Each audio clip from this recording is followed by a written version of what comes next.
Hello दोस्तों, आज की इस वीडियो में हम क्लास 9th के चैप्टर फर्स्ट संख्या पद्धति पर बात करने वाले हैं। तो उससे पहले अगर आपने मेरी संख्या पद्धति वाली वीडियो को नहीं देखा है तो यार सबसे पहले उसको देख लीजिए, तभी आपको ये एक्सरसाइज समझ में आने वाली है, क्योंकि हम इसमें एक्सरसाइज 1.1 को सॉल्व करेंगे। ठीक है ना। तो मेरा एक ही रिक्वेस्ट रहेगा आपसे कि सबसे पहले आप संख्या पद्धति वाली वीडियो को देखिए, तब उसके बाद आप इस वीडियो को देखिए। तो चलिए स्टार्ट करते हैं अपनी एक्सरसाइज 1.1। देखो, एक्सरसाइज 1.1 का पहला क्वेश्चन क्या है कि क्या शून्य एक परमेय संख्या है? क्या इसे आप p अपॉन क्यू के रूप में लिख सकते हैं, जहां p और q पूर्णांक हैं और q does not equal to 0। अब देखो, परमेय संख्या क्या है ये सब मैं संख्या पद्धति वाली वीडियो में बता चुका हूं। तो यार सबसे पहले मेरा यही है कि आप उसको देख लीजिए।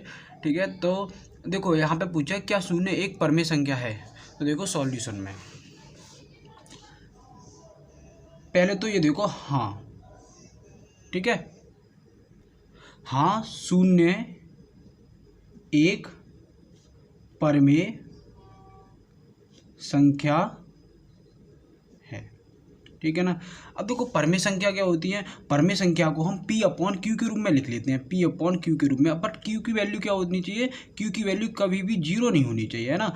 p की वैल्यू जीरो चल जाएगी, लेकिन q की वैल्यू कभी भी जीरो नहीं होनी चाहिए। अब देखो, अब इसने क्या बोला, क्या इसे आप p अपॉन क्यू के रूप में लिख सकते हैं? तो देखिए, क्यों नहीं लिख सकते। एग्जाम्पल में देखो, 0/1 है ना। देखो, p की वैल्यू 0, q की वैल्यू तो 1 है ना। कंडीशन क्या है कि q की वैल्यू कभी भी 0 नहीं होनी चाहिए, लेकिन यहाँ पर q की वैल्यू तो हमने 1 दिखा दी। p की वैल्यू 0 हो सकती है, लेकिन q की वैल्यू 0 नहीं होनी चाहिए। अब देखो, 0/2, 0/3, 0/4, तुम जितने चाहो उतने लिख सकते हो। ठीक है ना, ETC। ठीक है। तो अब हमने इसे लिख दिया 0/1, 0/2, 0/3, 0/4। ये भी तुम्हारी परमेय संख्या है, क्योंकि p अपॉन क्यू की फॉर्म होती है। यहाँ पे p की वैल्यू 0, q की वैल्यू 1, p की वैल्यू 0, q की वैल्यू 2, है ना। अब चलिए स्टार्ट, अब दूसरे क्वेश्चन को देखते हैं। दूसरा क्वेश्चन क्या है? सॉल्यूशन। अब देखो, दूसरे क्वेश्चन, 3 और 4 के बीच में 6 परमेय संख्याएं ज्ञात कीजिए, है ना। 3 और 4 के बीच में हमें 6 परमेय संख्याएं ज्ञात करनी है।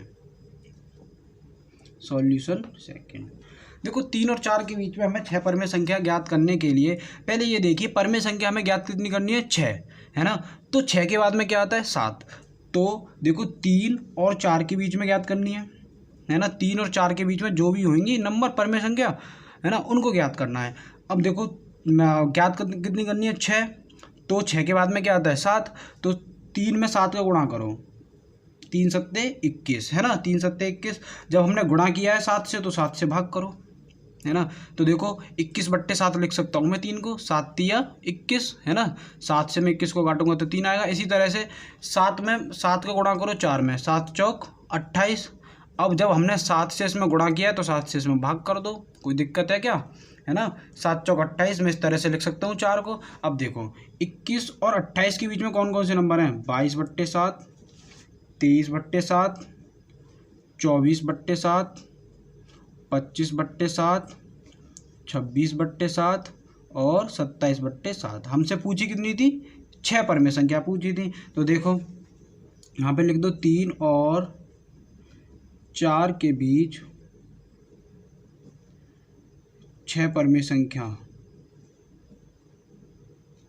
6 परमेय संख्या 22/7, 23/7 और 24/7, 25/7, 26/7, 27/7 और बस 27/7 है ना। 6 पूछी थी, देखो 6 हो गई, 1 2 3 4 5 6। अब देखो, इन दोनों के बीच में अनंत संख्या हो सकती हैं, है ना। इन दोनों के बीच में अनंत संख्या हो सकती है। अब आपके उत्तर में ये आंसर मिल भी सकता है और नहीं भी, लेकिन आंसर सही है, क्योंकि इनके बीच में अनंत होती हैं। अब अनंत में से मैंने आपको 6 ये बता दी। ठीक है। अब चलो, अब चलते हैं क्वेश्चन नंबर 3 पर। देखिए, क्वेश्चन नंबर 3 क्या है? 3/5 और 4/5 के बीच 5 परमेय संख्या हमें ज्ञात करनी है ना। किन किन के बीच में? 3/5, और 4/5। कितनी परमेय संख्या ज्ञात करनी है? हमें ज्ञात करनी है 5 परमेय संख्या। अब देखो सिंपल सी बात, जैसे हमने इसको किया था ऐसे ही इसको करेंगे। 5 के बाद कितना आता है? 6, है ना, 6 आता है।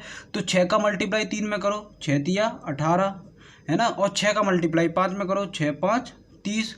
अब देखो 6 का मल्टीप्लाई 4 में करो, 6 चौक 24। 6 का मल्टीप्लाई 5 में करो, 6 5 30। देखो सेम सेम बन गए, है ना, सेम सेम बन गए 30 और 30, यानी कि ये हमें नीचे के सेम बनाने पड़ते हैं, ये मान लो, ठीक है ना। अब देखो 18/30 और 24/30। अब इनके बीच में कौन कौन से नंबर हैं? 19/30, 20/30, 21/30 और 22/30, 23/30, यही है। 23 के बाद तो 24 हमारे पास है ही है। अब हमसे 5 परमेय संख्या पूछी तो हम बोल सकते हैं 3/5 और 4/5 के बीच 5 परमेय संख्या 18/30, 19/30, 20/30, 21/30, 22/30 और 23/30 हैं, ठीक है। तो इस तरह से ये क्वेश्चन तुम्हारा सॉल्व हो गया, ठीक है ना।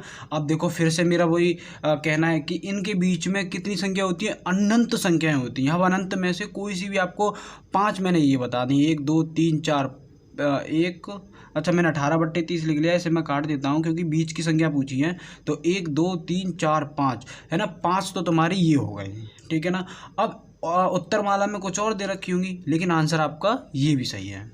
अब चलो अब चलते हैं क्वेश्चन नंबर 4 पर। अब देखो क्वेश्चन नंबर 4 को करने के लिए आपको संख्या पद्धति वाली वीडियो को जरूर देखना होगा, तभी आपको ये क्वेश्चन नंबर 4 समझ में आएगा। देखो नीचे दिए गए कथन सत्य हैं या असत्य, कारण के साथ अपने उत्तर दीजिए, ठीक है। अब देखो नंबर फर्स्ट क्वेश्चन क्या है, यानी कि सत्य और असत्य बताने हैं हमको, ठीक है। प्रत्येक प्राकृतिक संख्या एक पूर्ण संख्या होती है, ये बोल रहा है कि जो प्राकृतिक संख्या होती है वो एक पूर्ण संख्या होती है। अब देखो थोड़ा सा मैं यहाँ से आपको समझा दूँ, ये तो है आपकी प्राकृतिक संख्या, है ना, प्राकृतिक संख्या ये है आपकी, और ये क्या है? आपकी पूर्ण संख्या है, ठीक है। ये आपकी पूर्ण संख्या और ये है आपकी प्राकृतिक संख्या। अब देखो प्राकृतिक संख्या क्या है? n 1 से स्टार्ट हो रही है, इन्फिनिटी तक जा रही है, और पूर्ण संख्या क्या है? 0 से स्टार्ट हो रही है और इन्फिनिटी तक जा रही है। अब देखो इनमें 1 से लेके इन्फिनिटी तक भी है, यानी कि n भी है इनमें, है ना। देखो पूर्ण संख्याओं में तुम्हारे प्राकृतिक संख्याएं भी तो हैं, क्योंकि ये 1 से इन्फिनिटी तक है, 1 से इन्फिनिटी तक ही है। तो ये क्वेश्चन तुम्हारा क्या हो गया? सत्य हो गया, क्योंकि जो प्रत्येक प्राकृतिक संख्या होती है वो एक पूर्ण संख्या होती है, तो इसलिए हम बोलेंगे ये सत्य है। यहाँ पे सत्य लिख लो, ठीक है। अब देखो दूसरा, प्रत्येक पूर्णांक एक पूर्ण संख्या होती है, ये बोल रहा है कि प्रत्येक पूर्णांक एक पूर्ण संख्या होती है। तो समझोगे, देखो पूर्णांक तो तुम्हारे ये रहे, माइनस के इन्फिनिटी से प्लस के इन्फिनिटी तक जाते हैं, यानी कि माइनस का नंबर, यानी कि इसमें माइनस के भी होते हैं, 0 भी होता है, 1 से लेके इन्फिनिटी तक, यानी कि प्लस के भी होते हैं, ठीक है। अब देखो अगर मैं यहाँ से -2 उठा लेता हूँ, ये एक पूर्णांक है, -2 उठा लिया, तो क्या ये पूर्ण संख्याओं में है? देखो पूर्ण संख्याओं में नहीं है, क्योंकि इसमें 0, इसमें नेगेटिव वाले नंबर होते ही नहीं है, इसमें ओनली पॉजिटिव नंबर होते हैं। अब देखो ये क्या है? -2, है ना, ये क्या है? -2 तो इसमें है नहीं है, तो इसलिए इसको क्या बोलेंगे हम? असत्य, क्योंकि इसने बोला प्रत्येक पूर्णांक एक पूर्ण संख्या होती है। अब पूर्णांक में हमने -2 लिया था, लेकिन -2 तो पूर्ण संख्या में होता ही नहीं है, तो इसीलिए हम क्या बोलेंगे? इसे असत्य। अब देखो नंबर 3, ये क्या कह रहा है? प्रत्येक परमेय संख्या एक पूर्ण संख्या होती है। अब देखो अब मैं बात करूँ परमेय संख्या का, मैं एक एग्जांपल ले लेता हूँ। चलो मैंने ले लिया तुम्हारा 2/5, ठीक है। 2/5 क्या है? एक परमेय संख्या है, क्योंकि ये क्या है? P और ये क्या है? Q, है ना। P/Q की जो फॉर्म होती है उसे परमेय संख्या बोलते हैं। लेकिन अब मेरा क्वेश्चन है, क्या ये पूर्ण संख्या है?